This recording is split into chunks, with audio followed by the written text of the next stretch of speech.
সীমান্তে থামছে না অবৈধ পুশ ইন। আজও মৌলভীবাজারের কুলাউড়া সীমান্ত দিয়ে ১৪ জনকে পুশ ইন করেছে বিএসএফ। হিলি সীমান্তে ধান খেতে পাওয়া গেছে ড্রোন ক্যামেরা। বিজিবির হিসাবে এক সপ্তাহে ২৬২ জনকে পুশ ইন করা হয়েছে, যার মধ্যে ৮০ জনের নাগরিকত্ব এখনও নিশ্চিত হওয়া যায়নি। পুশ ইন রোধে সীমান্তে সর্বোচ্চ সতর্কাবস্থায় বিজিবি। প্রতিনিধিদের তথ্য ছবিতে সমর ইসলামের ডেস্ক রিপোর্ট। সকাল ১০টার দিকে মৌলভীবাজারের কুলাউড়ার মুরাইচড়া সীমান্ত দিয়ে ১৪ জনকে পুশ ইন করে ভারতীয় সীমান্তরক্ষী বিএসএফ। তাদের আটক করে জিজ্ঞাসাবাদ করে বিজিবি।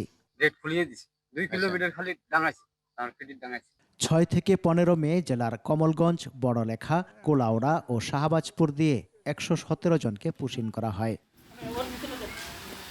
শুক্রবার সাতক্ষীরার শ্যামনগর উপজেলার পশ্চিম সুন্দরবনের মান্দার বাড়িয়া চরে ৭৮ জনকে চরে ফেলে রেখে যায় বিএসএফ। তোমরা বাংলাদেশের নাগরিকটা, তোমাদের বাংলাদেশটা এখন পাকিস্তানের সঙ্গে হাত মিলাইছে, হিন্দুদের মারপিট করতেছে, বিভিন্ন ধরনের ইস্যু তুলছে ওনারা। আমরা বলছি আমরা বাংলাদেশি, তারপর বলছে এই দেশে আর আসবি তো না, পানি খেতে গেলেও মারে, পেশাব করতে গেলেও মারে।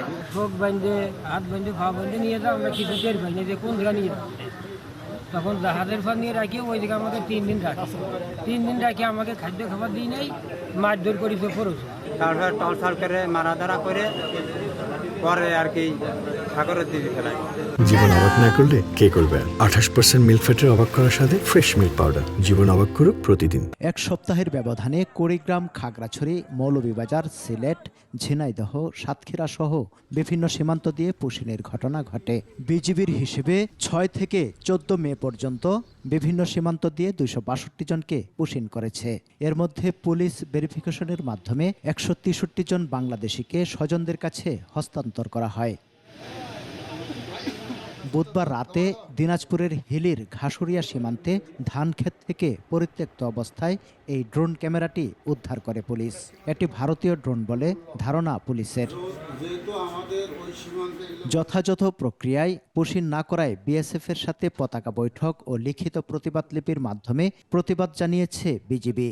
পুশ ইন রোধে সীমান্তে গোয়েন্দা নজরদারি ও টহল বাড়িয়ে সর্বোচ্চ সতর্ক অবস্থানে সজাগ দৃষ্টি রাখা হচ্ছে। সমর ইসলাম, ডেস্ক রিপোর্ট, ২১ টেলিভিশন।